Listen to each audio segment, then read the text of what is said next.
Début des travaux de la conférence internationale sur les enjeux de la sécurité de proximité en Afrique de l'Ouest et du centre. À l'ouverture ce matin, il a été beaucoup question du modèle sénégalais et comment le consolider pour le dupliquer dans la sous-région et pourquoi pas à travers tout le continent. Ramatadem. Les différents États membres de la CEDEAO et du Sahel sont représentés à cette conférence internationale pour parler de la sécurité de proximité en Afrique de l'Ouest et du Sahel, afin de voir ensemble un mode opératoire adapté aux réalités des différents pays, ce qui va mettre en avant la sécurité de proximité. Je pense que ces travaux aujourd'hui nous permettront d'échanger sur une question centrale. Vous savez que nous sommes guettés par le terrorisme, par le grand banditisme, par la violence.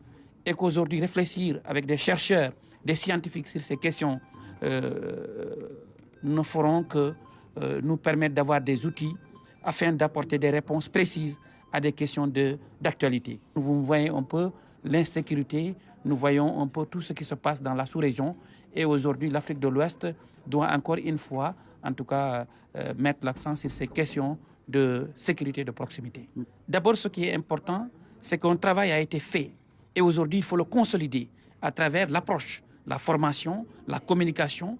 Nous voulons faire de telle sorte que l'ASP puisse être préparé afin qu'il puisse remplir pleinement sa mission. C'est notre rôle et nous le ferons, Inch'Allah. Au Sénégal, la sécurité de proximité a fait ses preuves avec les ASP qui, depuis 8 ans, s'investissent et s'engagent en tant que jeunes pour préserver la sécurité dans notre pays.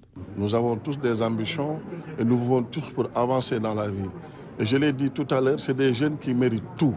Parce que c'est des jeunes qui ont accepté de répondre à l'appel du chef de l'État et qui ont accepté de servir la nation entière à tous les niveaux, sans contrepartie financière pendant plus de 8 ans.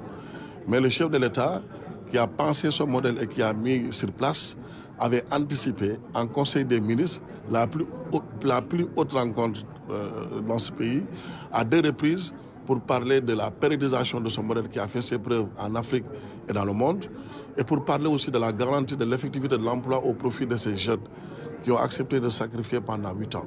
Les propositions qui vont sortir de ces échanges vont contribuer à renforcer la sécurité dans nos pays, toujours en mettant en avant la sécurité de proximité en Afrique de l'Ouest et du Sahel.